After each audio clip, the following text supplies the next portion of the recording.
একটু রেকর্ডিংটা দিয়ে দিই। আমরা টাইম সিরিজ ইকোনোমেট্রিক্স এর কিছু বিষয় নিয়ে আলোচনা করছিলাম।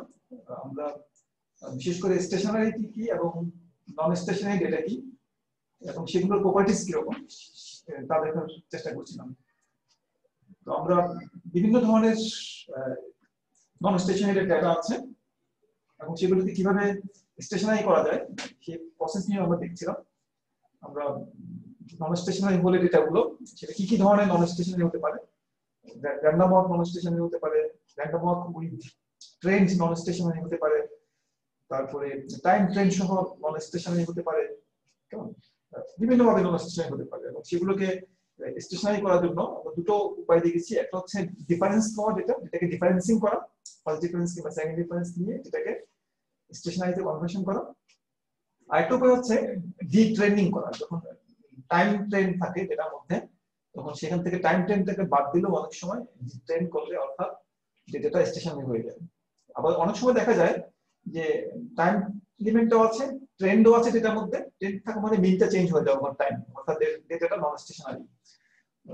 একটা হতে পারে টাইম ট্রেন্ডও আছে যে কারণে নন স্টেশনারি, সাথে সাথে আবার সেখানে ইউনিট রুটও আছে, কেমন র্যান্ডম ওয়াকও আছে। সেক্ষেত্রে আমাদের দুটো কাজ করতে হয়, ডিট্রেন করতে হয় এবং ডিফারেন্স করতে হয়, করে তারপর আমাদেরকে ডেটাকে নন স্টেশনারি থেকে স্টেশনারি করতে হয়।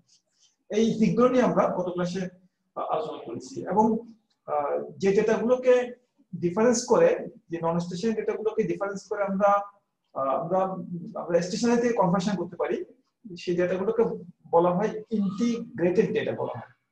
আমরা ইন্টিগ্রেটেড ডেটার প্রপার্টিজ নিয়ে আলোচনা করেছি। ইন্টিগ্রেটেড ডেটা হলো যে ডেটাগুলোকে ডিফারেন্স করে স্টেশনারিতে কনভার্সন করা যায়। তো কতবার ডিফারেন্স করতে হবে তার উপর নির্ভর করবে যে এটা ডেটাটা কত অর্ডারের ইন্টিগ্রেটেড। যদি এটা প্রথম থেকে স্টেশনারি থাকে, কোনো প্রকার ডিফারেন্সের প্রয়োজন না পড়ে, তখন আমরা বলি the data is integrated of order 0, I0 সংকেতে বলি এটাকে আমরা। I0 মানে এটা ডিফারেন্স করার প্রয়োজন নাই, এটা নিচ থেকেই স্টেশনারি আছে ডেটাটা। কখনো কখনো আমাদেরকে একবার ডিফারেন্স করতে হয়, বেশিরভাগ সময় একবার ডিফারেন্স করলে আমাদের ডেটাগুলো স্টেশনারি হয়ে যায়।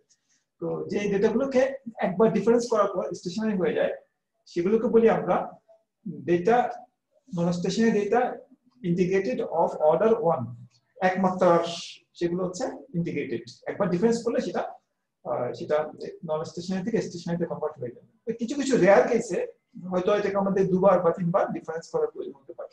একবার ডিফারেন্স করলে সেটা হয়তো আমাদের নন স্টেশনারি থেকে স্টেশনারি হবে না, আমাদের দ্বিতীয়বার বা তৃতীয়বার ডিফারেন্স করার প্রয়োজন পড়তে পারে। তবে এগুলো খুব কম দেখা যায়। একবার ডিফারেন্স করলে ইকোনমিক ডেটাগুলো সাধারণত নন স্টেশনারি থেকে স্টেশনারিতে রূপান্তরিত হয়ে যায়।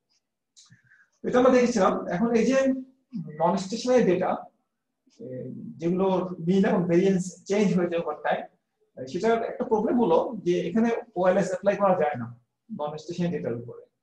যদি দুটো ভেরিয়েবল যদি নন স্টেশনারি হয়, মনে করো এক্স এবং ওয়াই, কেমন মনে করো নন স্টেশনারি, আমি এক্স ওয়াই কে এক্স এর উপর রিগ্রেস করলাম, রিগ্রেস করার পর যে রিগ্রেশন রেজাল্টটা পাবো আমি, সেই রেজাল্টটা রিলায়েবল হবে না, এটাকে বিশ্বাস করা যাবে না। অর্থাৎ দুটো ডেটা যদি নন স্টেশনারি হয়, ফর এক্সাম্পল মনে করো দুটো data random walk data, random walk data গুলো হচ্ছে নন স্টেশনারি ডেটা। আমি যদি একটা র্যান্ডম ওয়াক ডেটাকে, কেমন যেটা মিন এবং ভেরিয়েন্স ওভার টাইম চেঞ্জ হয়ে যায় এবং যে ডেটাগুলো প্রেডিক্ট করা যায় না, এই ধরনের একটা নন স্টেশনারি ডেটাকে বা র্যান্ডম ওয়াক ডেটাকে যদি আরেকটা র্যান্ডম ওয়াক ডেটার উপর আমি রিগ্রেস করি, কেমন সেক্ষেত্রে আমি হয়তো দেখা যেতে পারে ভালো রিগ্রেশন রেজাল্ট পাচ্ছি আমি। কেমন রিগ্রেশন রেজাল্ট পাওয়া গেলেও এই দুটো ডেটার মধ্যে কোনো সম্পর্ক নাই, কেমন সম্পর্ক না থাকা সত্ত্বেও আমরা একটা ভালো রেজাল্ট পাচ্ছি সেখান থেকে। এই যে একটা ভালো রেজাল্ট পাচ্ছি যে ডেটার মধ্যে কোনো সম্পর্ক নাই, যে সম্পর্ক দেখাচ্ছে রেজাল্টে আমাকে, এই ধরনের রিগ্রেশনকে বলা হয় বা রেজাল্টকে বলা হয় স্পুরিয়াস রিগ্রেশন। ইন্টিগ্রেটেড ডেটার একটা সমস্যা হলো যে আমরা যদি বলি যেখানে স্পুরিয়াস রিগ্রেশন, এটা একটা সমস্যা। স্পুরিয়াস মানে সঠিক না, এটা অরিজিনাল বা রিলায়েবল না, এটা ভেজাল। Spurious regression,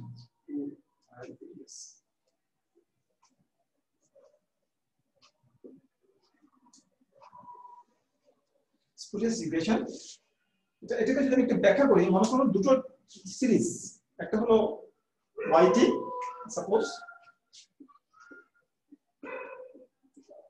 two random walk series.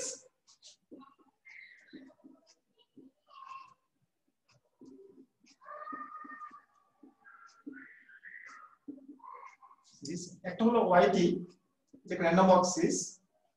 Random walk সিরিজে যেটা প্রেডিক্ট করা যায় না, মানে একটা র্যান্ডম ওয়াক সিরিজের সাথে অন্য র্যান্ডম ওয়াক সিরিজের কোনো সম্পর্কও থাকে না। তো র্যান্ডম ওয়াক হলে মনে করো উইদাউট ট্রেন্ড, অর্থাৎ কোনো ইন্টারসেপ্ট নাই।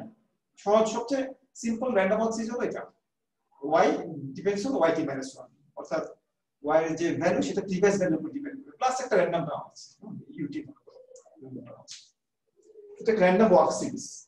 র্যান্ডম ওয়াক সিরিজের বৈশিষ্ট্য হলো এটা খুব সিম্পল, এটা কারো জটিল করা হয়েছে। আমি একটা এখানে একটা কনস্ট্যান্ট দিতে পারি, এখানে টাইম চেঞ্জ দিতে পারি, আরো অনেক কিছু দিতে পারি। সবচেয়ে সহজ যে র্যান্ডম ওয়াক সিরিজ বা নন স্টেশনারি সিরিজ, সেটা হলো যে কোনো একটা চলক তার প্রিভিয়াস অবজারভেশনের উপর ডিপেন্ড করে, একটা র্যান্ডম টার্ম তার সাথে যুক্ত থাকে। তো আমি যদি এটাকে এক্সপেক্টেড ভ্যালু নিই ফর এক্সাম্পল, এটা এক্সপেক্টেড ভ্যালু 0 হয়ে যাবে। আর এটা যেহেতু কনস্ট্যান্ট ডেটা, yt মান yt থাকবে, yt minus 1 এর মান yt minus 1 ই থাকবে, তাই এটার এক্সপেক্টেড ভ্যালুটা yt minus 1 এর সমান হবে। অর্থাৎ এটাকে আমি যদি এক পিরিয়ড আগিয়ে দেই, এটা হবে yt plus 1 equal to yt plus ut plus 1। তার মানে কোন একটা আগামী বছরের মান কত হবে কোন একটা চলকের, সেটা গত বছরের মানের সমান আমি ধরে নিব, যেহেতু আমার কাছে কোনো ইনফরমেশন নাই, আমি প্রেডিক্ট করতে পারছি না।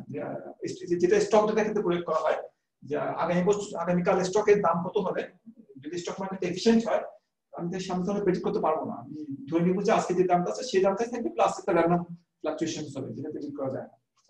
এটা হচ্ছে একটা র্যান্ডম ওয়াক সিরিজ। এই ধরনের একটা র্যান্ডম ওয়াক সিরিজ হলো মনে করো xt, সিম্পল একটা র্যান্ডম ওয়াক সিরিজ। কেমন? দুটো র্যান্ডম ওয়াক সিরিজ দিলাম আমি। নেওয়ার পরে আমি এখান থেকে এই সিরিজগুলোর উপর ভিত্তি করে ডেটা জেনারেট করা যায় কম্পিউটারের মাধ্যমে। আমি এখানে অনেকগুলো y ডেটা জেনারেট করতে পারি এই মডেলের উপর ভিত্তি করে। কেমন? কম্পিউটার দিয়ে জেনারেট করা যায় একটা ডিস্ট্রিবিউশন নিয়ে। মনে করি এটা random walk data y for example 5 7 9 10 11 ইত্যাদি কম্পিউটারের মাধ্যমে জেনারেট করা যায়।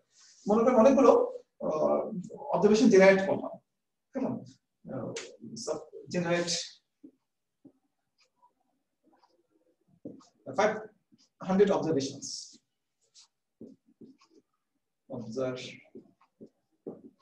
or data based on it's not এক নম্বর ইকুয়েশন হবে, এটা দুই নম্বর equation based on equation 1 and equation 2, equation 1 and 2 500 observation আমি জেনারেট করলাম। y এর 500 জেনারেশন, এবং এগুলো হলো distribution, random distribution where ut and vt are random normal distribution, random normal distribution।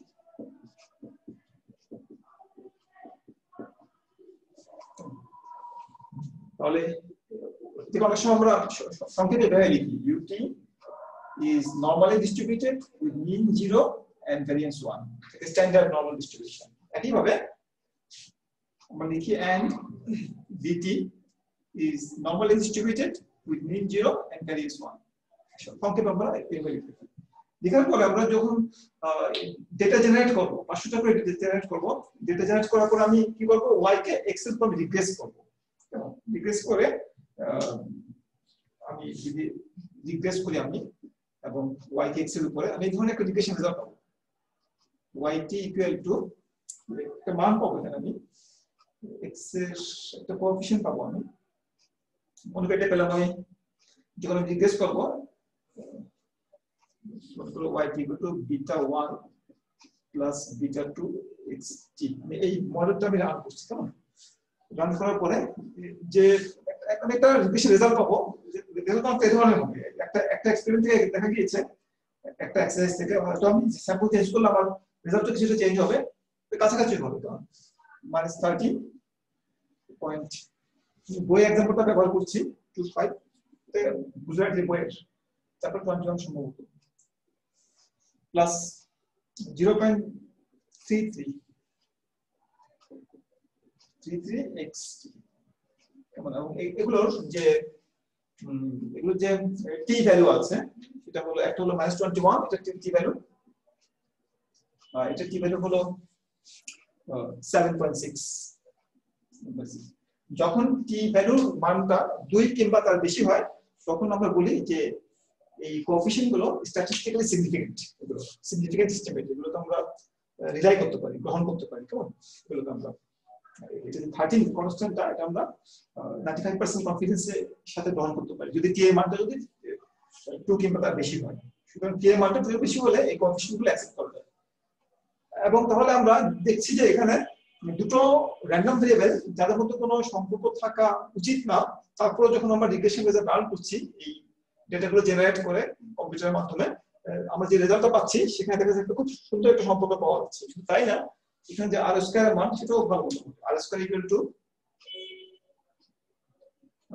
0.10 এই ধরনের একটা মান পাওয়া গিয়েছে, 1044।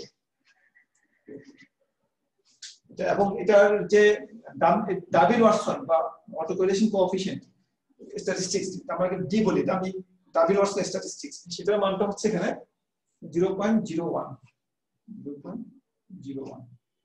তাহলে এখান থেকে আমরা যদি রিগ্রেশন রেজাল্টটা অ্যানালাইসিস করি তাহলে দেখা যাবে যে দুটো র্যান্ডম ভেরিয়েবল একটা কোনটার উপর রিগ্রেস করলে এদের মধ্যে সম্পর্ক পাওয়া উচিত না, তারপর আমরা একটা সম্পর্ক পাচ্ছি। এবং এটাকে যখন আমরা উপস্থাপন করব এটা খুব ভালো একটা রেজাল্ট মনে হতে পারে যে কোএফিশিয়েন্ট গুলো হাইলি সিগনিফিকেন্ট, সুতরাং একটা সম্পর্ক আছে x টা y কে প্রভাবিত করছে, এই মাত্রায় প্রভাবিত করছে। 0.33 x এক ইউনিট চেঞ্জ হলে y 0.33 চেঞ্জ হবে, এবং সেটা অ্যাকসেপ্ট করছে এটা from the perspective of the t ratio which is greater than 2। তো এই ধরনের রিগ্রেশন রেজাল্টকে বলা হয় কি স্পুরিয়াস রিগ্রেশন। সম্পর্ক নাই বাস্তবে, কিন্তু আমি ত্রিকোণমিতিক এস্টিমেশনে আমি সম্পর্ক পাচ্ছি, এগুলোকে বলা হয় স্পুরিয়াস রিগ্রেশন। এটা কেন পাওয়া গিয়েছে? কারণ এই ডাটাটাও নন স্টেশনারি, র্যান্ডম ওয়াক মডেল এটাও নন স্টেশনারি, যেহেতু র্যান্ডম ওয়াক মডেল গুলো বা ডেটাগুলো নন স্টেশনারি। সুতরাং দুটো নন স্টেশনারি সিরিজকে যখন একটা কোনটার উপর রিগ্রেস করা হয়, এদের মধ্যে সম্পর্ক না থাকলেও আমরা সম্পর্ক দেখতে পাই রেজাল্টের মধ্যে। এই সম্পর্কটাকে বলা হয়, বা এই ধরনের রিগ্রেশনকে বলা হয় স্পুরিয়াস রিগ্রেশন, বলা হয় ভেজাল রিগ্রেশন। কেমন, স্পুরিয়াস রিগ্রেশন চেনার একটা উপায় আছে, সেটা উপায়টা হলো যদি আর স্কয়ারের মানটা ডিএইচ যদি বেশি হয়, কেমন, তাহলে আমরা আশঙ্কা করতে পারি যে we can suspect that there is some spurious regression in this regression model when the value of R square is greater than the value of D। কেমন, তো এটা যদি আমরা এটাকে স্টেশনারি করে ফেলি, এটাকে ফর এক্সাম্পল যদি এটাকে ফার্স্ট ডিফারেন্স করি এবং এটাকে ফার্স্ট ডিফারেন্স করি, আমি ফার্স্ট ডিফারেন্স করা খুব সহজ, এটাকে এর পাশে নিয়ে আসলে ফার্স্ট ডিফারেন্স হয়ে যাবে, এটাকে এর পাশে নিয়ে আসলে ফার্স্ট ডিফারেন্স হয়ে যাবে। এবং ফার্স্ট ডিফারেন্স করার পর যদি আমি অর্থাৎ ডেল ওয়াই কে ডেল এক্স এর উপর রিপ্লেস করি, তখন দেখা যাবে আর কোনো সম্পর্ক নেই, টি এর মানটা দেখা যাবে 2 এর চেয়ে অনেক কমে গিয়েছে। কেমন, এবং আর স্কয়ারের মানটা ডি এর মানের চেয়ে অনেক কমে গিয়েছে। অর্থাৎ আমি যদি এই ফার্স্ট ডিফারেন্স নেই, অর্থাৎ ইন্টিগ্রেটেড ডেটাটাকে যদি আমি 0 অর্ডারে নিয়ে আসি, এটা 1 অর্ডারে ইন্টিগ্রেটেড, এটাকে ডিফারেন্স করে যদি স্টেশনারি ডেটাতে কনভার্ট করি, করার পর আমি যদি রিগ্রেশনটা রান করি, তখন আর এই ধরনের কোনো সম্পর্ক দেখা যাবে না। এটাকে বলা হয় স্পুরিয়াস রিগ্রেশন। এটা কেন সৃষ্টি হয়? যদি ডাটাটা যদি নন স্টেশনারি হয়। এইজন্যই আমাদের নন স্টেশনারি ডেটাকে স্টেশনারিতে কনভার্ট করা এত ইম্পর্টেন্ট, বা টাইম সিরিজ ডেটা যদি নন স্টেশনারি হয় সেখানে ওএলএস অ্যাপ্লাই করা বিপজ্জনক। আচ্ছা, তাহলে আমরা যে ডেটার মধ্যে যে স্টেশনারি নন স্টেশনারি ডেটা, কেমন, এটা চেনার উপায় কি, আমরা কিভাবে টেস্ট করতে পারি? আমরা কতগুলো, আজকে আমাদের মূল উদ্দেশ্য হলো এই কিছু টেস্ট নিয়ে আলোচনা করা। যে একটা সিরিজ আমার সামনে আছে, একটা ভেরিয়েবলের ডেটা কিছু আমার কাছে আছে, তো আমি কিভাবে বুঝবো যে এই সিরিজটা নন স্টেশনারি বা স্টেশনারি, সেটা বুঝার উপায় কি, বা এটা টেস্ট করার উপায় কি? সেই টেস্টগুলো নিয়ে আমরা আজকে মূলত আলোচনা করব, যেটাকে আমরা বলবো টেস্ট ফর স্টেশনারিটি, টেস্ট অফ স্টেশনারিটি।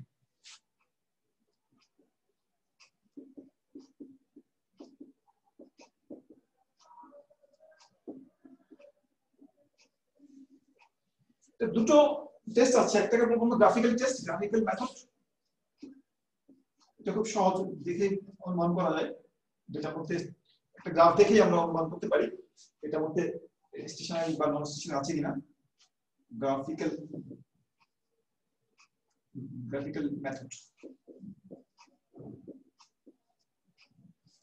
আর দ্বিতীয় যে টেকনিকটা আমরা, দুই নম্বরটা আমাদের ইকোনোমেট্রিক মেথড বা স্ট্যাটিস্টিক্যাল মেথড।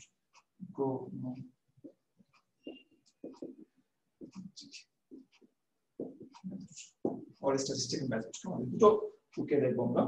তো গ্রাফিক্যাল মেথডটা আমরা যখন অ্যাপ্লাই করব, গ্রাফিক্যাল মেথডের মাধ্যমে ডেটার মধ্যে স্টেশনারিটি আছে কিনা চেক করব, তখন আমাদের ডেটা থেকে যে ডেটার উপর আমরা স্টেশনারিটি টেস্ট করছি সেই ডেটা থেকে দুটো জিনিস আমাদের বের করতে হবে।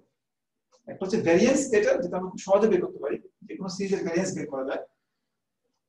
গ্রাফিক্যাল মেথডটা অ্যাপ্লাই করার জন্য আমাকে কি করতে হবে, যে সিরিজটা আমি টেস্ট করতে যাচ্ছি স্টেশনারি এবং নন স্টেশনারি, সেই সিরিজের আমাদের ভ্যারিয়েন্স লাগবে একটা কোভেরিয়েন্স লাগবে সিরিজের। ভ্যারিয়েন্স বের করতে হবে, যেটাকে আমরা লিখবো গামা 0 দিয়ে লিখবো ভ্যারিয়েন্সকে, কেমন গামা 0 দিয়ে।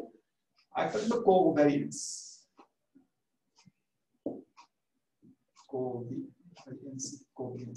যেটা অনেক সময় অটো কোভ্যারিয়েন্স বলে। অটো বলে কারণ হচ্ছে যে আমাদের এখানে একটা মাত্র চলক, সাধারণত কোভ্যারিয়েন্স বের করা হয় দুটো চলকের মাঝে, x এর সাথে y এর কোভ্যারিয়েন্স আমরা বের করতে পারি, কিংবা x এর সাথে z এর কোভ্যারিয়েন্স বের করতে পারি। যখন একটা মাত্র চলক থাকবে তখন কোভ্যারিয়েন্স বের করলে আমাদের কি করতে হবে, নিজের সাথে নিজের কোভ্যারিয়েন্স, y এর সাথে y এর কোভ্যারিয়েন্স কিংবা x এর সাথে x এর কোভ্যারিয়েন্স। তো এই কোভ্যারিয়েন্সটা বের করা হয় যে আমার ডেটার একটা নির্দিষ্ট ডিসটেন্সে, মনে করো ফিফথ অবজারভেশনের সাথে সিক্সথ অবজারভেশনের কোভ্যারিয়েন্স আছে কিনা, এটা আমি বের করতে পারি। কিংবা অর্থাৎ এক পিওর ডিসটেন্সে যদি ডেটাগুলোকে মনে করো y এর যে ডেটা আছে yt, তো yt মনে করো 5 7 9 3 2 1, কেমন। তো আমি এখান থেকে এই একটা ডিসটেন্স নিয়ে মনে করো yt minus 2 নিতে পারি, 3 নিতে পারি, 1 নিতে পারি, 4 নিতে পারি। t minus 2 মানে এটা 2 পিরিয়ড আগের অবজারভেশন, এটা 2 পিরিয়ড আগের অবজারভেশন নাই, তাই না? এটারও 2 পিরিয়ড আগের অবজারভেশন নাই, এটা 1 পিরিয়ড আগের অবজারভেশন পাই, আর একটা আমরা জানি না কেন। এটা 2 পিরিয়ড আগের অবজারভেশন কত 5, এটা 2 পিরিয়ড আগের অবজারভেশন কত 7, এটা 2 পিরিয়ড আগের অবজারভেশন কত 9, এটা 2 পিরিয়ড আগের অবজারভেশন কত 3। তাহলে এটা হচ্ছে yt minus 2। এখানে এটাকে আমরা অনেক সময় k লিখে দিই, আমরা k equal to কত 2, k equal to 3 হলে আমাদের 3 পিরিয়ড ডিসটেন্স থাকবে। যে k equal to 1 হলে t minus 1 হবে, তখন এটা হবে ড্যাশ, এটা 5, এটা 7 হবে, এটা হবে 9, এটা হবে 3, এটা হবে 2। যদি আমি k equal to 1 ধরি, সুতরাং k দিয়ে বোঝানো হয় যে অরিজিনাল সিরিজ থেকে যে আমি একটা সিরিজ তৈরি করছি সেটা ডিসটেন্স কত, ডিসটেন্স 2 আছে। আমি ইচ্ছা করলে এটার সাথে এটা কোভ্যারিয়েন্স বের করতে পারি, দুটো ভেরিয়েবলের, কেমন। সেটাকে আমরা বলি যে গামা কে বলছি, যেটা গামা কে মানে কে পিরিয়ড ডিসটেন্সে একই ভেরিয়েবলের মধ্যে সম্পর্ক। এটার ফর্মুলাটা হলো খুব সহজ, ফর্মুলাটা হলো আমাদের পপুলেশনের ক্ষেত্রে যদি অ্যাপ্লাই করি, আমরা expected value of y t minus y bar, y এর মিন মনে করো মিউ, মিউ হচ্ছে y বার, কেমন, মিউ হচ্ছে y বার। এটাকে স্কয়ার করলে এটাকে বলে ভ্যারিয়েন্স বলা হয় পপুলেশনের ক্ষেত্রে। স্যাম্পলের ক্ষেত্রে কি করতে হয়, এক্সপেকটেশনটা আমরা নেই না স্যাম্পলের ক্ষেত্রে, না নিয়ে আমরা যেটা আমরা স্যাম্পলের ক্ষেত্রে আমরা এইভাবে লিখি, স্যাম্পলের ক্ষেত্রে sum of yt minus y bar বা mu square divided by m। পপুলেশনের জন্য আমরা এটা অ্যাপ্লাই করি, আর স্যাম্পলের জন্য আমরা এটা অ্যাপ্লাই করি, একই জিনিস। একটা পপুলেশনের জন্য একটা স্যাম্পলের জন্য, পপুলেশনের জন্য আমরা এক্সপেকটেশন সিম্বলটা ব্যবহার করি। আর যখন আমরা দুটো পিরিয়ডের এই দুটো সিরিজ তৈরি করে দুটো সিরিজের মধ্যে কোভ্যারিয়েন্স বের করি, সেটার ফর্মুলাটা হচ্ছে স্যাম্পলের ক্ষেত্রে, পপুলেশনের ক্ষেত্রে হচ্ছে expected value of yt minus mu, mu মানে y বার, yt মাইনাস k 2 3 বা যেকোনো কিছু হতে পারে মাইনাস মিউ। পপুলেশনের জন্য। অর স্যাম্পলের জন্য আমরা এটাকে এভাবে লিখি, sum of yt minus mu, mu মানে y বার, বা এটা y বার লিখতে পারি, y bar into yt minus k minus y bar divide two, এটা স্যাম্পলের জন্য এটা আমরা অ্যাপ্লাই করতে পারি। পপুলেশনের জন্য এটা yt থেকে y এর মিনের বিয়োগ, ytk থেকে t মাইনাস k থেকে মিনের বিয়োগ এর এক্সপেকটেশন নিয়ে আমরা বের করতে পারি। ভ্যারিয়েন্স অর্থাৎ y এর যে ভ্যারিয়েন্স, y থেকে আর মিনের বিয়োগ ফলের স্কয়ার, সেটা y এর ভ্যারিয়েন্স, আর অথবা দুটো y এর কোভ্যারিয়েন্স, এই দুটো জিনিস আমাদের লাগবে যখন আমরা গ্রাফিক্যাল মেথডটা আমরা অ্যাপ্লাই করি। একটা মিনিট সময় দেবো।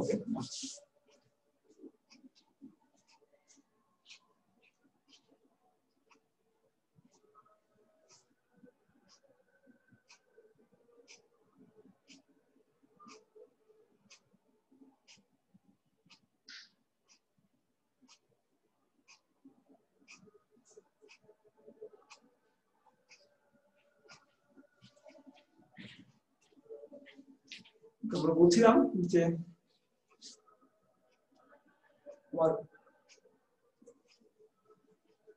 গ্রাফিক্যাল মেথড অ্যাপ্লাই করার জন্য আমার একটা সিরিজের বা একটা ভেরিয়েবলের ভ্যারিয়েন্স বের করতে হবে এবং ওই ভেরিয়েবলের কে ডিসটেন্সে যে কোভ্যারিয়েন্স সেটা বের করতে হবে। বের করার পরে আমরা কোভ্যারিয়েন্সকে ভ্যারিয়েন্স দিয়ে ভাগ করব, আমরা যেটাকে বলা হয়, ভাগ করলে এটাকে বলি আমরা অটো কোরিলেশন ফাংশন বলা হয় এটাকে, auto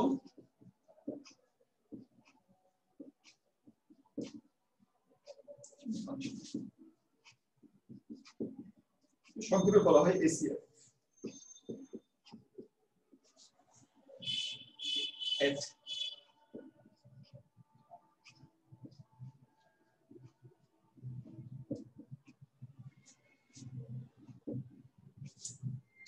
rho k equal to gamma k by gamma g, দুটো রেশিওকে বলা হয় কোভ্যারিয়েন্সকে এটাতে ভাগ করলে এটাকে বলা হয় অটো কোরিলেশন ফাংশন বলা হয়।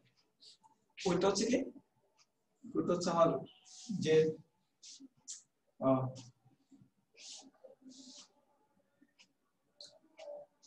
এটা হচ্ছে আমার এক্সপেক্টেড ভ্যালু অফ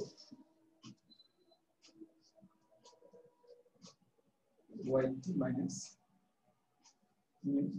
mu মানে y mean yt minus k, এটা ভাগ করতে হবে না, এটা হচ্ছে আমাদের expected value of yt minus mu square, নিজের সাথে নিজের সম্পর্ক yt minus mu into yt minus u, এই দুটো এক্সপেক্টেড ভ্যালু। এটা হচ্ছে পপুলেশনের জন্য অটো কোরিলেশন ফাংশনের এসিএফ বলা হয়, সংক্ষেপে অটো কোরিলেশন ফাংশন বলা হয় এটাকে। কে এর মানটা চেঞ্জ হলে এই কে ইকুয়াল টু 2 হলে এটা 2 হবে, কে ইকুয়াল টু 5 হলে এটা 5 হবে। বিভিন্ন ল্যাগ লেন্থে আমরা y থেকে দুটো সিরিজ তৈরি করে দুটো সিরিজের মাঝে যদি কোফারেন্স বের করি, সম্পর্ক বের করি, সেটাকে যদি আমি y এর ভ্যারিয়েন্স দিয়ে ভাগ করি, সেটাকে বলা হয় কি অটো কোরিলেশন কোএফিশিয়েন্ট বা অটো কোরিলেশন ফাংশন বলা হয় এটাকে। তাহলে আমাদের কাজ হলো যে যেহেতু এটা পপুলেশনের জন্য, স্যাম্পলের ক্ষেত্রে আমরা যদি আমরা একটা স্যাম্পল নেই পপুলেশন থেকে 10 20 30 সাইজের একটা স্যাম্পল নেই, তখন আমরা এটা হচ্ছে পপুলেশনের জন্য পপুলেশন।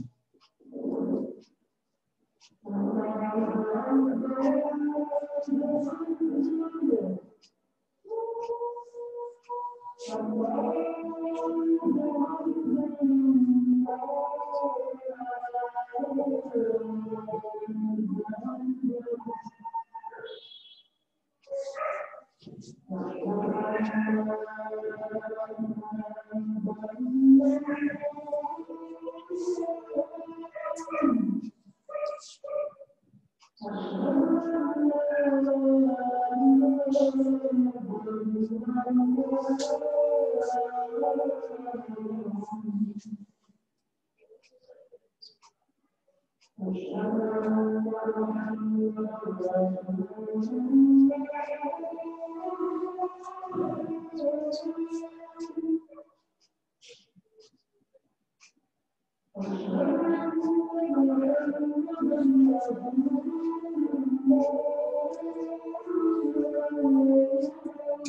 এ আছে দুটোই কেটে ফেলা যায় না লিখলেও চলে।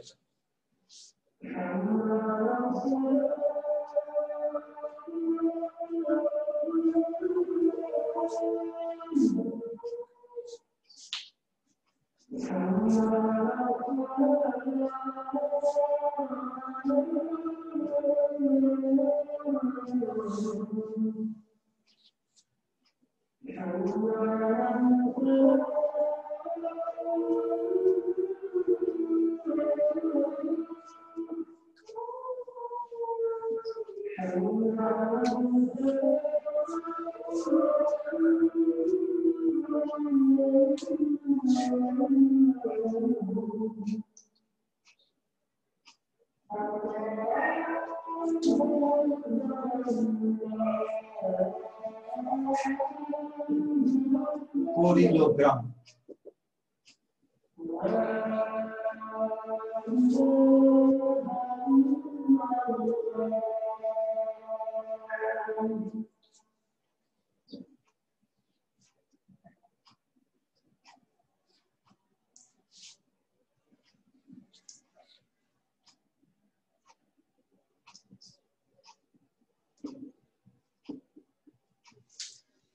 তাহলে আমরা যে কাজটা করলাম গ্রাফিক্যাল মেথডের মাধ্যমে একটা ডেটার মধ্যে স্টেশনারিতে আছে কিনা বা নন স্টেশনারি কিনা ডেটাটা টেস্ট করার জন্য আমাদের প্রথম কাজটা হলো যে এসিএফ ফাংশনটা ক্যালকুলেট করা, বের করা, অটো কোহেশন ফাংশনটা। যেটা বের করার উপায় হলো যে বিভিন্ন ল্যাগ লেন্থে একই চলকের মাঝে যে কোভেরিয়েন্স সেটা বের করা এবং সেটাকে ভ্যারিয়েন্স দিয়ে ভাগ করা। ভাগ করলে আমরা কি পাই? কে ডিসটেন্সে অটো কোহেশনের মানটা পাই, অটো কোহেশন ফাংশনটা পাই আমরা। এটা অটো কোহেশন কোএফিশিয়েন্টটা পাই আমরা কে ডিসটেন্সে। তাহলে বিভিন্ন কে এর জন্য আমরা রো এর মানটা বের করব, রো 1 রো 2 রো 3 এভাবে রো এর মানটা বের করব। বের করে আমরা এটা স্যাম্পলের জন্য করব, পপুলেশনের জন্য আমরা করব না, স্যাম্পলের জন্য করব। একটা স্যাম্পল দিয়ে সেখান থেকে বের করব। বের করার পর আমরা এই রো কে আমরা এটাকে আমরা প্লট করব, কার এগেইনস্টে আমরা প্লট করব, এই রো হেড এগেইনস্টে আমরা প্লট করব। এটা এদিকে আমি যদি কে দেই, এদিকে রো হেড দেই, আমি রো কে হেড দেই, দেওয়ার পরে আমি কি করব? এই ফাংশনটাকে আমি প্লট করব। এই ফাংশনটাকে প্লট করব। 1 হলে একটা কে ইকুয়াল টু 1 হয়, রুটের একটা মান পাওয়া যাবে। কে ইকুয়াল টু 2 হলে আরেকটা মান পাওয়া যাবে। সাধারণত একটু কম, মাত্রাটা সাধারণত কমে আসে। 3 হলে ডিসটেন্স যত বেশি হবে ততই সম্পর্কের মাত্রাটা কমে যায়। একটা অবজারভেশনস তার পরবর্তী অবজারভেশনসকে যতটুকু প্রভাবিত করে, একটা অবজারভেশন তার 3 পিরিয়ড পর অবজারভেশনসকে বা 4 পিরিয়ড পর অবজারভেশনসকে আরো কম প্রভাবিত করে। সে কারণে এই কোরিলেশনের মাত্রাটা আস্তে আস্তে কমে আসে। তো যদি এটা খুব ধীরে ধীরে কমে, সেক্ষেত্রে বলি আমরা ডেটাটা হচ্ছে নন স্টেশনারি। অনেক সময় লাগবে এটা এখানে আসতে, কাছাকাছি আসতে অনেক সময় লাগবে। এটা হচ্ছে নন স্টেশনারি ডেটার ক্ষেত্রে এই ধরনের আমরা একটা ট্রেন্ড লক্ষ্য করতে পারি। Non stationary data, non stationary data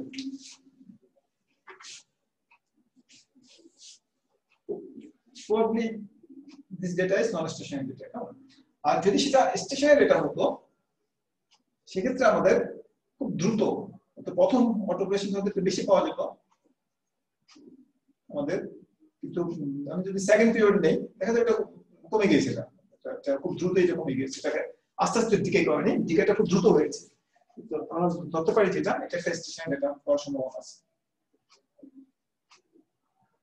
stationery data হওয়ার একটা চান্স আছে। এটা গ্রাফিক্যাল মেথড অনুযায়ী, গ্রাফিক্যাল মেথড অনুযায়ী যখন আমরা অটো কোরিলেশন ফাংশনটা আমরা যখন বের করি, আমরা এসি ফাংশন যখন বের করি আমরা, তখন যদি এটা নন স্টেশনারি ডেটা হয়, মনে করি র্যান্ডম ওয়াক ডেটা, যদি র্যান্ডম ওয়াক ডেটার জন্য এই ফাংশনটা বের করি, খুব ধীরে ধীরে সেটা শূন্যের দিকে যাবে, ডিকেটা ক্ষয়ের মানটা খুব ধীরে গতিতে হবে।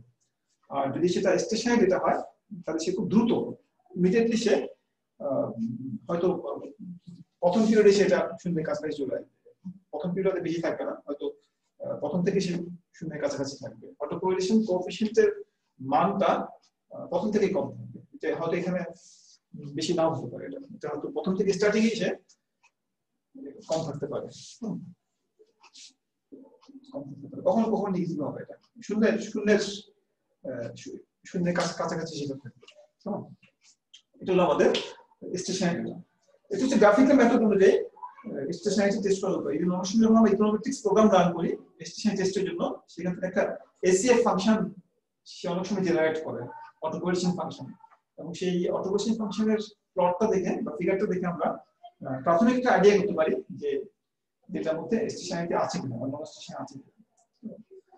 এটা একটা উপায়। আর সেকেন্ড যে উপায়টা আমরা মূলত ব্যবহার করে থাকি, আমরা ইকোনোমেট্রিক টেকনিক যেটা ব্যবহার করে থাকি, সেটাকে বলা হয় ইউনিট রুট টেস্ট। আমরা এই ইউনিট রুট টেস্ট নিয়ে একটু আলোচনা করব। এটা মুছে দিই। এই অটো কোরিলেশনের প্লটটাকে বলা হয়, এই গ্রাফিক্যাল যে প্রেজেন্টেশন সেটাকে আমরা ইকোনোমেট্রিক্সের ভাষায় বলি কোরিলোগ্রাম, যেটা বলি আমরা কোরিলোগ্রাম, মানে অটো কোরিলেশন ফাংশনের গ্রাফিক্যাল যে ফর্ম ছিল। তো আমরা এই কোরিলোগ্রাম দেখে একটা প্রাথমিক ধারণা করতে পারি যেটার মধ্যে নন স্টেশনারিটি আছে কিনা বা ডেটা স্টেশনারি কিনা সেটা করতে পারি। আর মোর ফর্মালি আমরা ইকোনোমেট্রিক টেস্ট যেগুলো করে থাকি তার মধ্যে একটা খুব বহুল ব্যবহৃত টেস্ট পদ্ধতি হলো unit root test.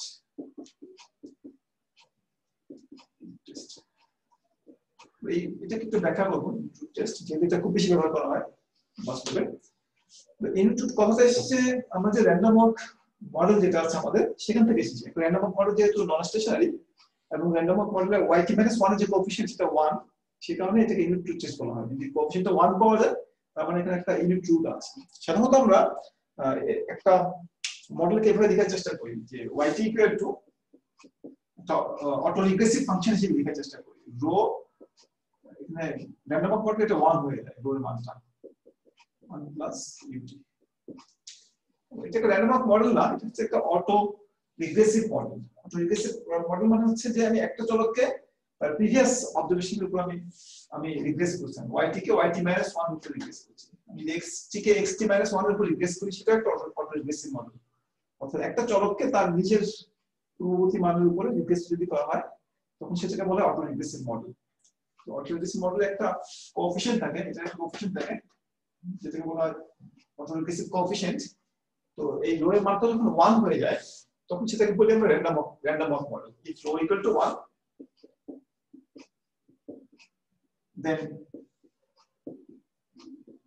yt is random walk model. Random walk model সংক্ষেপে লিখব। আমরা টেস্ট করার চেষ্টা করি যে রো ইকুয়াল টু 1 কিনা, এটা টেস্ট করার চেষ্টা করি আমরা। তো আমরা যদি দেখি যে যেটার জন্য রো এর মানটা 1 এর কাছাকাছি হচ্ছে বা 1 হচ্ছে স্ট্যাটিস্টিক্যালি, তখন আমরা বলি যে এটা একটা র্যান্ডম ওয়াক মডেল, অর্থাৎ এটা একটা নন স্টেশনারি ডেটা। তো আমাদের কাজ হলো আমরা yt যদি থাকে আমাদের কাছে, হাতে যদি yt থাকে আমরা খুব সহজে yt-1 বের করতে পারি একটু ব্যবধান নিয়ে, যেটা আমরা একটু আগে দেখালাম।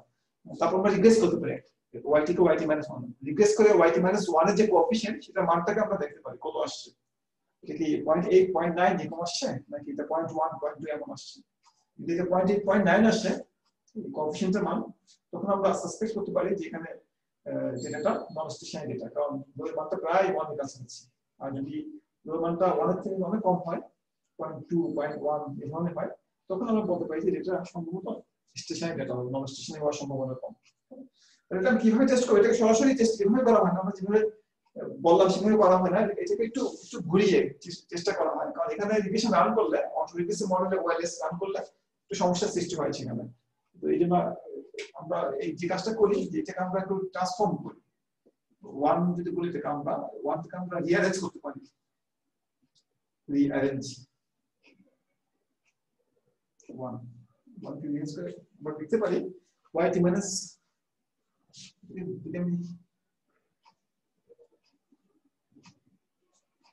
বাম দিকে নিয়ে আসি, না একটা কাজ করি, বাম দিকে না নিয়ে এসে আমি এখান থেকে yt-1 বাদ করি, রিঅ্যারেঞ্জ না বলে বলি subtract yt minus 1 from both sides. Subtract yt minus 1.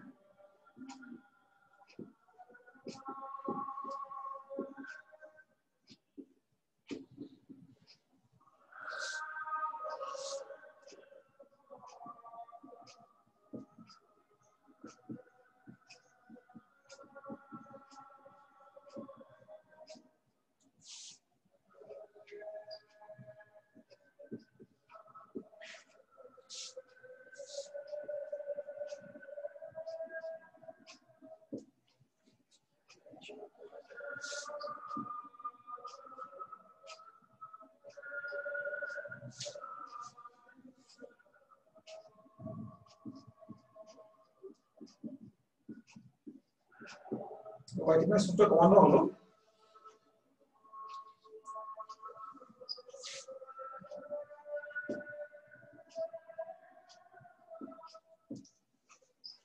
এটাকে আমরা ডেল বলি।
আমরা এই মডেলটাকে এক নম্বর মডেলটাকে একটু ট্রান্সফর্ম করে উভয় পাশ থেকে yt minus 1 বিয়োগ করে এটাকে আমরা 1a তে কনভার্ট করলাম।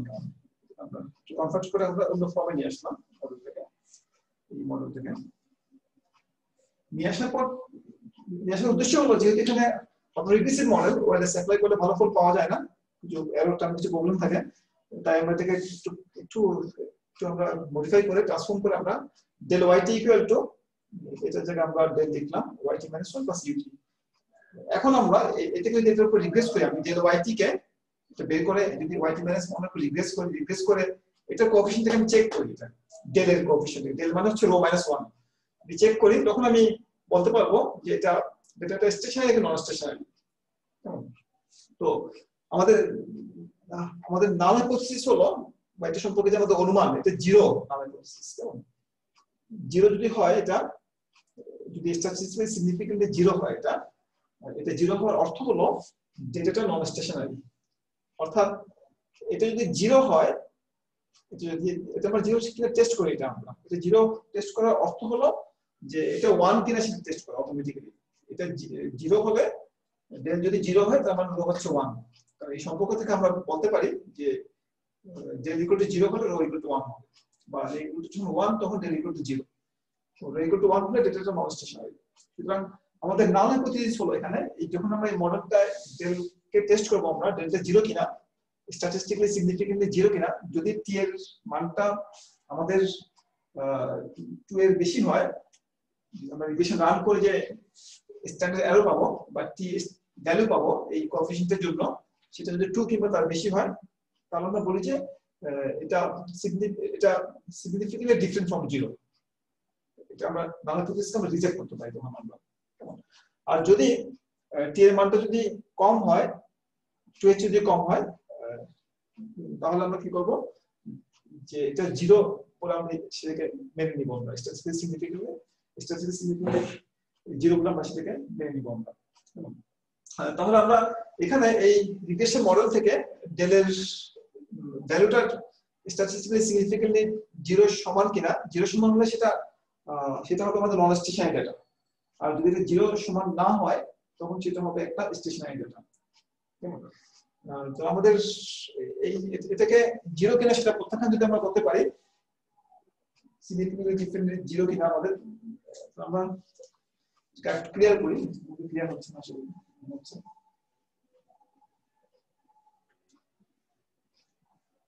আমরা এই অটোরিগ্রেসিভ মডেলটাকে একটু কনভার্সন করে এইভাবে লিখে যখন আমরা এই মডেলে এই ট্রান্সফর্ম মডেলটা সেখানে আমরা টেস্ট করব, আমরা এখানে under null hypothesis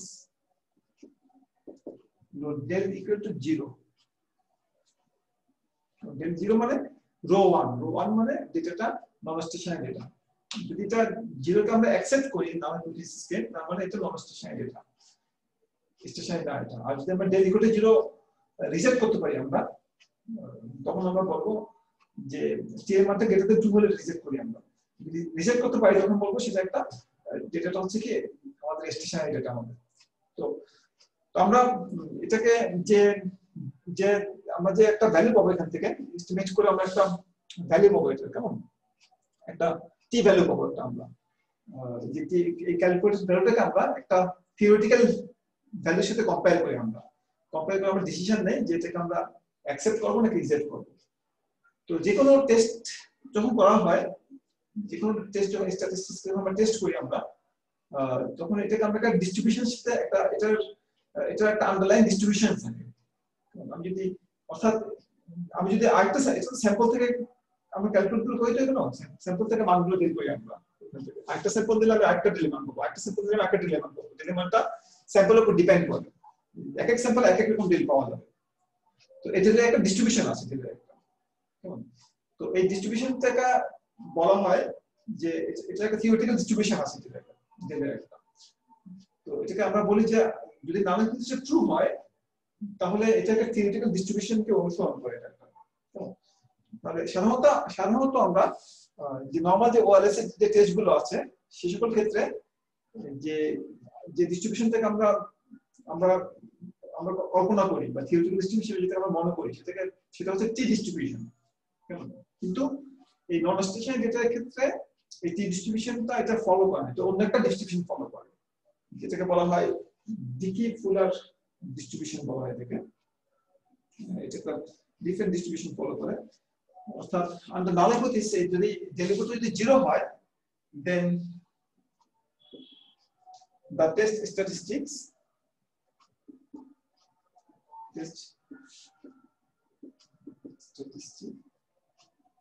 do not follow T distribution.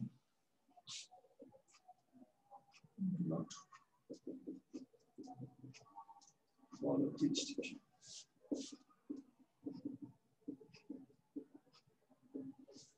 এই জন্য আমরা টি ডিস্ট্রিবিউশনের ক্রিটিক্যাল ভ্যালুর সাথে এটাকে আমরা কম্পেয়ার করতে পারি না।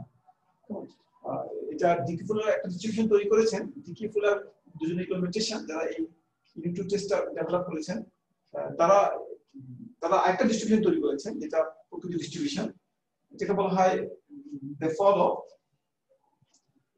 the test statistics follow statistic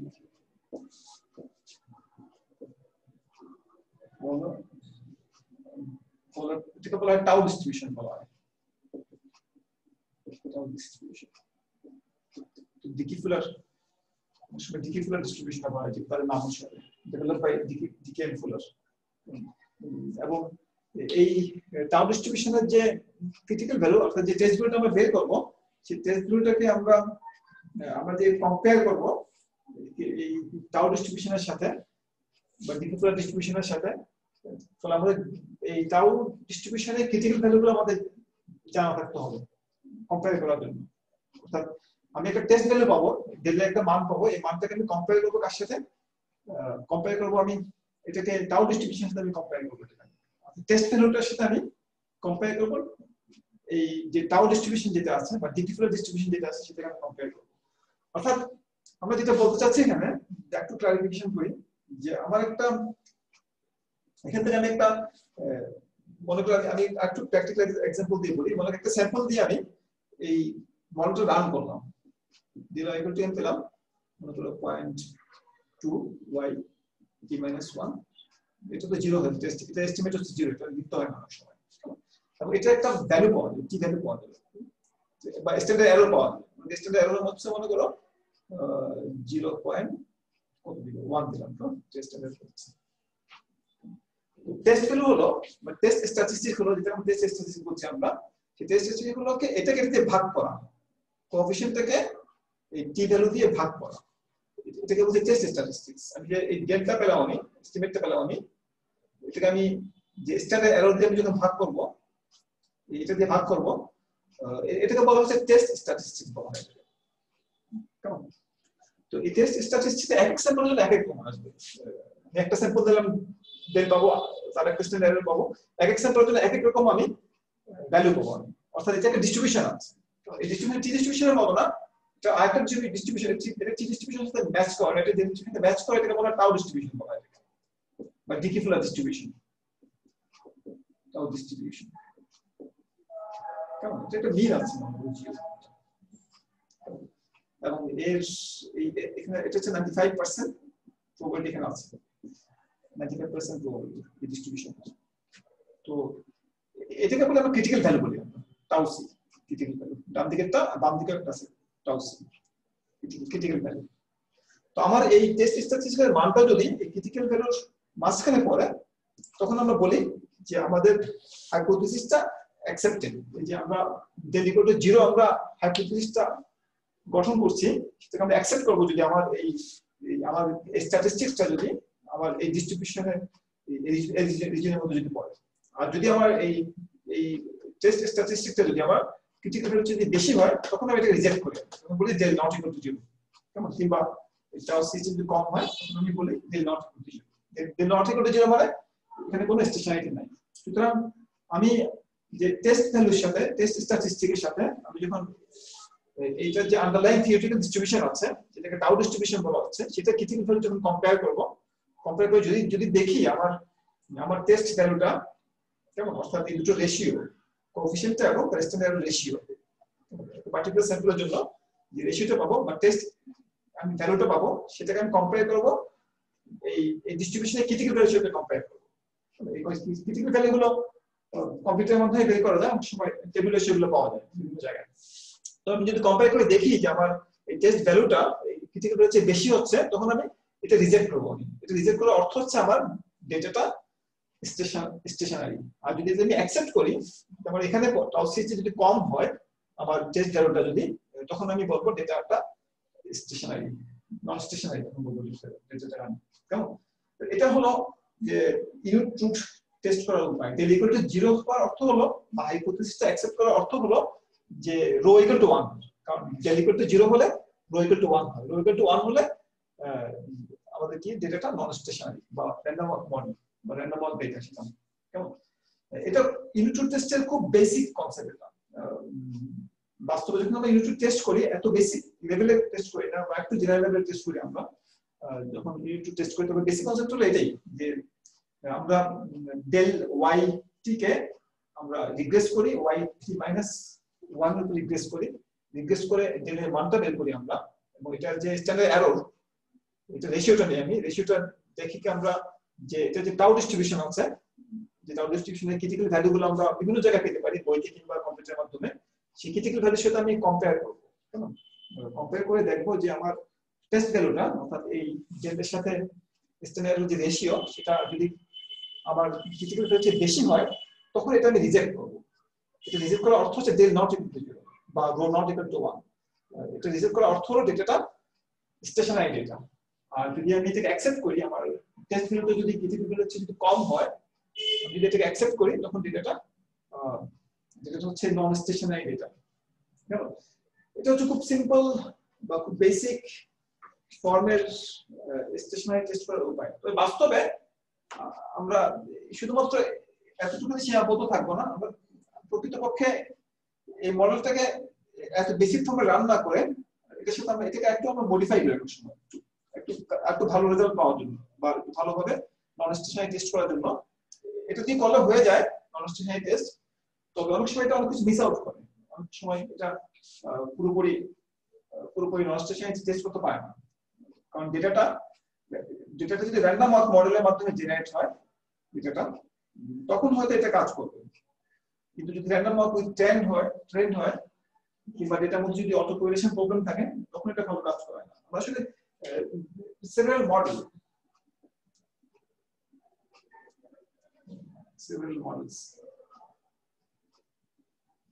for testing non-stationarity। একটা হলো যে আমরা যেটা ব্যবহার করছি এখানে সিম্পল মডেলটা আমরা টেস্ট করতে পারি, del yt কে আমরা টেস্ট করতে পারি del yt - 1 plus t, এটা বেসিক মডেল, যেটা আমরা দেখলাম। এই ডেলের মানটা যদি স্ট্যাটিস্টিক্যালি সিগনিফিক্যান্টলি 0 হয় তাহলে এটা নন স্টেশনারি, আদারওয়াইজ নট। নম্বর হচ্ছে যে আমরা এখানে একটা ট্রেন্ড যুক্ত করতে পারি আমরা, এটা 1 প্লাস del yt - 1 প্লাস একটা ট্রেন্ড যোগ করলাম, কনস্ট্যান্ট ট্রেন্ড যোগ করলাম, কনস্ট্যান্ট এলিমেন্ট যোগ করলাম আমরা এখানে। এটা হচ্ছে আরেকটা ফর্ম আমরা এই মডেল রান করে আমরা যদি এটা সহ রান করি, উইথ এ কোএফিশিয়েন্ট রান করি আমরা, কনস্ট্যান্ট কোএফিশিয়েন্ট, অনেক সময় যেটা হয় এটাকে ফলো করতে পারে, এটা একটা সিগনিফিক্যান্ট একটা কনস্ট্যান্ট দাম থাকতে পারে, তখন এটা রান করলে আমাদের কিছুটা স্পেসিফিকেশন এরর হবে, সিদ্ধান্ত কিছুটা ভুল হওয়ার সম্ভাবনা থাকে। আর আরেকটা হলো y equal to beta 1 plus beta 2 t, একটা টাইম ট্রেন থাকতে পারে। যদি ডেটাটা ট্রেন্ড স্টেশনারি হয় তখন আমাদেরকে এটা যোগ করতে হবে, এটা আমাদের ট্রেন্ড এলিমেন্টটা। তাহলে আমরা বেসিক যে ডেটা সেটার সাথে দুটো এলিমেন্ট যোগ, এখানে আমরা b1 যোগ করছি, এখানে b1 এবং ট্রেন্ডটা যোগ করছি আমরা, যুক্ত করে আমাদের যেটা টেস্ট করতে হবে এগুলো আমরা হয়তো বাড়তি কন্ট্রোল হিসেবে যুক্ত করছি এখানে আমরা b1 কিংবা b1 plus b2, কিন্তু আমরা যেটা টেস্ট করব সেটা আমরা এটা টেস্ট করব, এটা যে কোএফিশিয়েন্ট থেকে আমরা টেস্ট করব, যেটা রান করি না কেন মডেল, আমরা দেখব এটা সিগনিফিক্যান্টলি ডিফারেন্ট ফ্রম 0 কিনা, বা এটা সিগনিফিক্যান্টলি ডিফারেন্ট ফ্রম 0 কিনা। এই মডেলটা রান করলে এগুলো আমি চেক করব না, আমি শুধু এটা চেক করব যে del যেটা আছে yt - 1 এর যে কোএফিশিয়েন্ট আছে সেটা সিগনিফিক্যান্টলি ডিফারেন্ট ফ্রম 0 কিনা। যদি সেটা সিগনিফিক্যান্টলি ডিফারেন্ট ফ্রম 0 হয় তাহলে ডেটা স্টেশনারি, আর এটা যদি নট সিগনিফিক্যান্টলি ডিফারেন্ট ফ্রম 0 হয় তাহলে টেস্ট স্ট্যাটিস্টিক্যাল মানটা যদি টাউয়ের ক্রিটিক্যাল ভ্যালু যদি কম হয় তখন আমরা বলবো ডেটাটা নন স্টেশনারি ডেটা, কেমন? এবং সেই অনুযায়ী আমরা ব্যবস্থা নিতে পারবো যে ট্রেন্ড স্টেশনারি হলে আমাদের এটা ডিজাইন করতে হবে প্রসিজার ফলো করে, কেমন ডিটেইন করতে হবে এবং ডিফেন্স করে আমাদের ডেটাটাকে আমাদের নন স্টেশনারি করতে হবে। আর যদি ট্রেন্ড না থাকে শুধু এই ধরনের ডেটা বলে শুধু ডিফেন্স করলে সেটা আমাদের স্টেশনারি হয়ে যাবে। আর ডেটাটা যদি এইভাবে জেনারেটেড হয়, এই মডেলটা যদি ফলো করে, এই কোএফিশিয়েন্ট যদি নট 0 হয় তাহলে আমরা ডেটাটাকে স্টেশনারি করার জন্য শুধুমাত্র ডিফেন্স করলে হবে না, এটা ডিটেইনও করতে হবে। তারপর আমাদের ওয়্যারলেস রান করা যাবে, ডিটেইন এবং ডিফেন্স করার পরে আমরা ওয়্যারলেস রান করে আমাদের ব্যাখ্যা আমরা এগিয়ে নিতে পারবো। তো এগুলো আমাদের স্টেশনারি টেস্ট করার উপায়। তো আমরা পার্টিকুলার এক্সাম্পল আজকে দেখাবো না, এখানে আরেকটা কনসেপ্ট বাকি আছে যেটা তো আমি কভার করতে পারবো না অবশ্যই মধ্যে। অনেক সময় করা হয় কি, আমরা একটা 3টা মডেল দিলাম, তো এই যে অ্যাকচুয়ালি অনেক সময় এটা আরেকটু এক্সটেনশন করা হয় যে এরর টার্মটা যদি কোরিলেটেড হয় তখন এটাকে একটা এক্সটেনশন করার প্রয়োজন পড়ে, তখন আমরা বলি beta 1 plus beta 2t plus del yt - 1 plus এটা যদি আমাদের অটো কোরিলেটেড হয়, এই ডেটাটা যদি একটা ইউর সাথে একটা সম্পর্ক থাকে, অটো কোরিলেশন যদি থাকে এরর টার্মের মধ্যে, তখন এখানে আমাদের আরো কতগুলো টার্ম যুক্ত করতে হয়। ফর এক্সাম্পল মনে করো আমি এখানে দিলাম যেটা বলি আমি এটা যদি এটা যদি অটো কোরিলেটেড হয় তখন এটার একটা ল্যাগ টার্ম নিতে হয়, del yt - 1 এটা একটা কোএফিশিয়েন্ট আছে, কেমন? তারপরে del yt - 2 del yt - 3 আমরা অনেকগুলো এটা ল্যাগ টার্ম নিতে পারি, প্রত্যেকটা একটা করে কোএফিশিয়েন্ট আছে এখানে। এটা কোএফিশিয়েন্ট গুলোকে আমি বলতে পারি কি নাম দেব, আলফা i, আলফা 1, আলফা 2, এভাবে আমি আলফা i বলতে পারি। অনেকগুলো যদি আমি অনেকগুলো যদি আমি এটা ল্যাগ টার্ম নেই সবগুলোকে আমি সামেশন দিয়ে লিখতে পারি সংক্ষেপে i equal to 1 up to k k সংখ্যক ল্যাগ নিলাম কেমন ল্যাগ নিয়ে এটাকে আমি একটু মডিফাই করলাম যদি এই টার্মটা দিয়ে মডিফাই করা হয় এই ইকুয়েশনটাকে তখন এটাকে বলা হয় এগুলো হচ্ছে ডিকে ফুলার টেস্ট এটাকে বলা হয় Dickey Fuller unit root test DICKY Dickey Fuller unit root test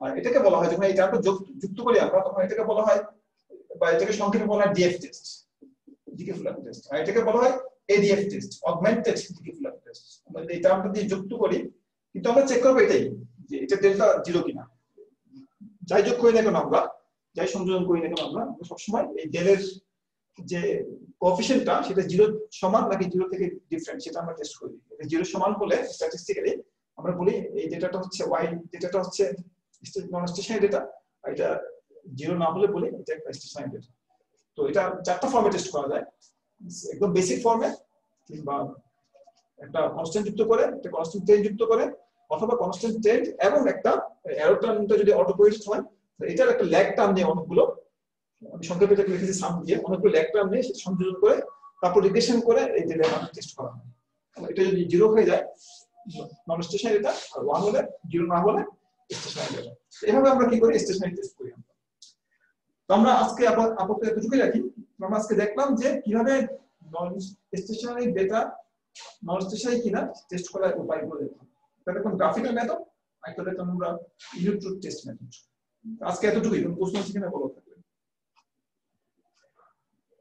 নাই মনে হচ্ছে তাহলে আমরা আপাতত আজকে এখানে ক্লোজ করছি আর আমি কাল সাথে আমাদের সিটি নিয়ে কিছু মানে সিটি কখন নেবেন বা কি আমি তো এখন টপিক ঠিক করে নাই টপিক ঠিক করব তারপর আলোচনা করব আমি এখন টপিক ঠিক করি নাই কোন টপিক কোন নিব আপনি কি পরীক্ষা নেবেন না অ্যাসাইনমেন্ট স্যার অ্যাসাইনমেন্ট পরীক্ষা কিভাবে নিব পরীক্ষা তো এখন অবস্থা নেই অ্যাসাইনমেন্ট নিতে হবে ঠিক আছে ওকে স্যার ঠিক আছে ঠিক আছে সেকেন্ড সেমিস্টার ওদের 10 মিনিট পরে ক্লাস শুরু কোন সাবজেক্টের উপরে